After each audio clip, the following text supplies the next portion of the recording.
حضور صلی اللہ علیہ وآلہ وسلم کی مسکراہٹوں کے واقعے چل رہے ہیں۔ اس ضمن میں علماء ایک واقعہ نقل کرتے ہیں کہ جمعہ کا مبارک دن تھا اور حضور صلی اللہ علیہ وآلہ وسلم خطبے کے لیے تشریف لائے، اور خطبے کے دوران آپ کی نظر مبارک ایک آدمی پہ پڑی جو اللہ کے رسول صلی اللہ علیہ وسلم کے شاعر بھی تھے، اور کچھ لوگ کھڑے تھے، وہ بھی کھڑے تھے۔ حضور صلی اللہ علیہ وسلم نے فرمایا کہ اجلسوا، بیٹھ جاؤ۔ حضور کا ارشاد سنتے ہی وہ وہیں جہاں کھڑے تھے، یوں لگتا تھا گویا زمین نے ان کے پاؤں پکڑ لیے، وہیں کے وہیں بیٹھ گئے۔ حضور صلی اللہ علیہ وسلم کا کہنے کا مقصد تھا کہ بھئی آگے آگے جگہ جہاں ہے وہاں بیٹھ جاؤ، لیکن جب حضور نے حضور کے حکم کی تعمیل کا یہ معیار دیکھا تو حضور صلی اللہ علیہ وسلم بہت خوش ہوئے، اور مسرت بھرے انداز میں یہ حضور کے لبوں سے دعا نکلی کہ اللہ تمہارے دل میں اللہ اور اس کی رسول کی اطاعت کا جذبہ اور زیادہ کر دے۔ سبحان اللہ!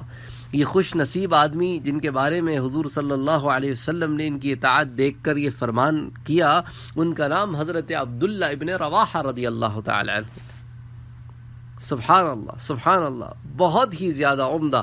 یہی وہ صحابی ہیں کہ جب مسجد نبوی کی تعمیر چل رہی تھی تو مسجد کی تعمیر میں حضور خود شریک تھے، اینٹیں اور گارا آپ خود اپنے پشت مبارک پر ڈھو رہے تھے، انصار و مہاجرین سب بڑی خوشی سے کام میں شریک تھے۔ اس وقت اللہ کے رسول کی زبان اقدس پر عبداللہ ابن رواحہ کا یہی شعر تھا، اللہم ان الاجر اجر الاخرہ فرحم الانصار والمہاجرہ۔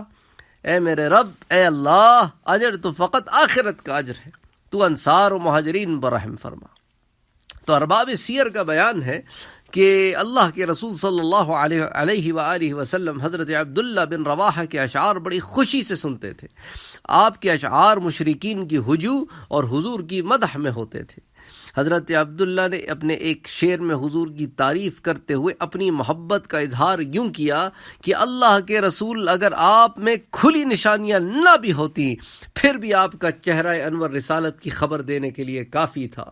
اللہ اکبر! ایک دن حضور صلی اللہ علیہ وسلم کے صحابی حضرت عبداللہ ابن رواحہ نے حضور کے حکم پر مشرکین کی ہجوم میں کچھ فی البدی اشعار پڑھے تو اللہ کے رسول سن کر بے ساختہ مسکرا اٹھے اور دعا دی کہ اللہ تم کو ثابت قدم رکھے۔